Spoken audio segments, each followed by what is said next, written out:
So many people knew the name of Lamor M. Whitehead. It wasn't because he was a preacher, but there was something unique he represented to the people. God chose me to be a preacher. Y'all think I want to be a preacher? You think I want to? I don't get paid from preaching. Y'all think I want to? No, I have to follow my calling. He wanted attention, but on one hand, he claimed it's for a greater good. He was not like the ordinary pastor, he was a flashy way of living. Expensive suits, luxury cars, and shiny jewelry that adorned him. The people named him the Bling Bishop, and for some time, he seemed unstoppable, a mix of success and belief. Now, the so-called Bling Bishop. Brooklyn Bishop was robbed at gunpoint in the the middle Bling Bishop, a preacher from Brooklyn, who will soon be swapping in his designer suits for prison garb. But things were not as great under the surface as they appeared to be. It's a video showing us the life of Lamor Whitehead. This man of preaching, so lovingly loved by people, now sits in prison. Not that simple, full of mess, complications, and contradictions of human nature. This is the story.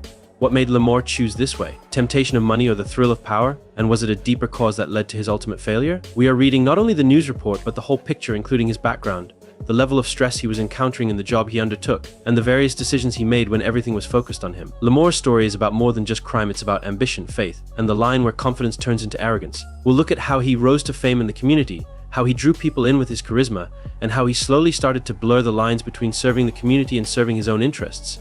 We will look into the scandals that bothered him, and legal troubles that just grew greater. We will also reflect on the point when it all fell apart. We are not talking about a preacher man who simply went sour.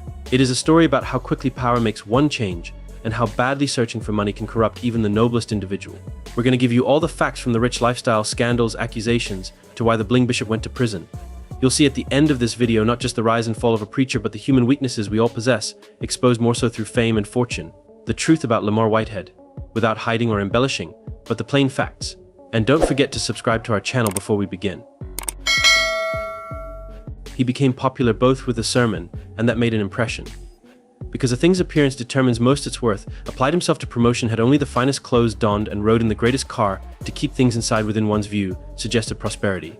His message was simple, that is, this is what God's grace looks like to all of those on a hard time. This included themselves such inspirational. Lamor portrayed a kind of faith which resulted in material rewards, thus, the power in the faith attracted followers unto their believers in his vision. He was charismatic, full of confidence, and he knew how to make people want him. It wasn't just a place where one prays, it was an event. People didn't just go there for the word of God, but also to see how Lamor lived his life. He spoke about success, he spoke about good fortune, and he showed it before everyone. He looked untouchable for quite a while, nothing he did ever went wrong. And we know that such is not always so. Issues under the layer began surfacing as his lavish lifestyle started gaining attention. Then argument and more argument began rising about how he was paying for it. Was it what church members were sending in their donation money for, or something else going on?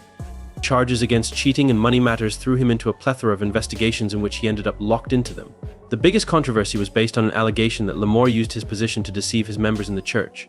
Members who had trusted him, and the message he began to share started coming forward and speaking, saying that they had been misled.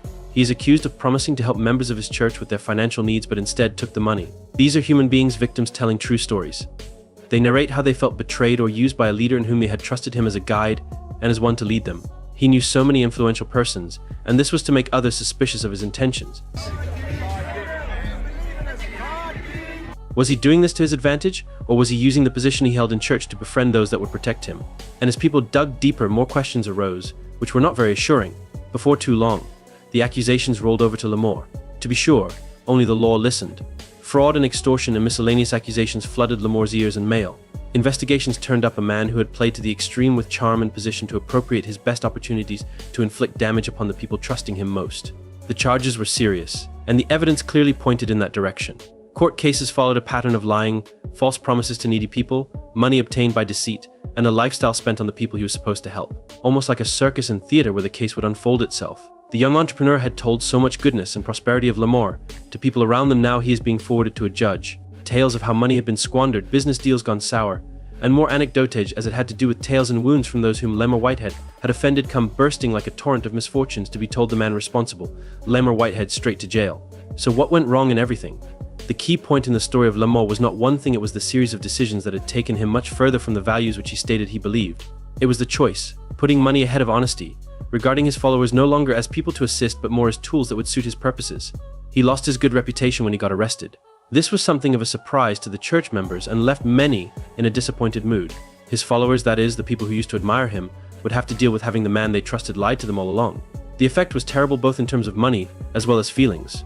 It is the case where individuals had given him their money and trust, only to look on and see it unravel. These moves had very positive effects on his life as well as the lives of everyone who trusted him. Lamor preached many sermons. All of them were filled with passion and faith. He spoke about faith, success, and God's blessings.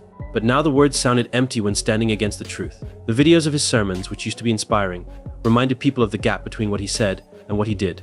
Court procedures taught the two men a different kind of lesson, that of holding responsibility, the fruits of letting greed dominate. His followers felt pain, betrayal, and grief as they shared their memories and experiences with him. They talked about the promises that Lamor had made and the trust they placed in him. And then there was the hurt that pierced their hearts when they learned it was all a lie. Legal officials describe him as someone who uses the position for personal benefits through charm and influence control. The proof is somewhat obvious. The truth staring out Lamor Whitehead had lost focus on success and money. It is the tale of Lamor Whitehead, not only in crime but also about trust, betrayal, and the risk of having too much power. Just imagine being one of his followers, believing him, and seeing him as a symbol of hope for changing life here. This brings shock with his arrest and realizing everything you thought was real turned out not to be. This further drives home the fact that charm and being liked can go wrong when abused even at the hands of vocally good doers, who aren't above getting hurt because of their weaknesses. This story should make viewers think twice over trust and leadership. This is so easy to find someone who appears confident with a seemingly all-knowing attitude. Lamor taught us a lesson where actions are far more eloquent than words. Genuine leadership is more about aiding others rather than helping himself. Instead, Whitehead's story is just more of the general implications as to what happens when personal power has been abused and speaks to the people who got hurt, the trust which was broken, and more importantly, the lessons drawn from it all. Here, no gimmicks, no exaggerations, rather the raw, unadulterated truth when someone lets ambition cloud their judgment. This is a story of which we all should think twice before deciding which person to trust. Lamor Whitehead was once a great preacher convicted. His testimony epitomizes how overpowered ambition can cause so much damage. His storyline is about a man rising and falling in this case. Charm turns into a manipulative scheme and faith into an act for the benefit of personal gain. Hopefully, by the end of this video you have learned who the Bling Bishop is and what honesty, responsibility, and real leadership really are. Trust is number one, and when that breaks it can result in some very negative effects. So let this story be one that teaches us all. And if you found this video informative, make sure you hit the like button and subscribe to our channel for more of these kinds of videos. Because let me tell y'all something of who Bishop Whitehead is, right? Let me tell you who Bishop Whitehead is.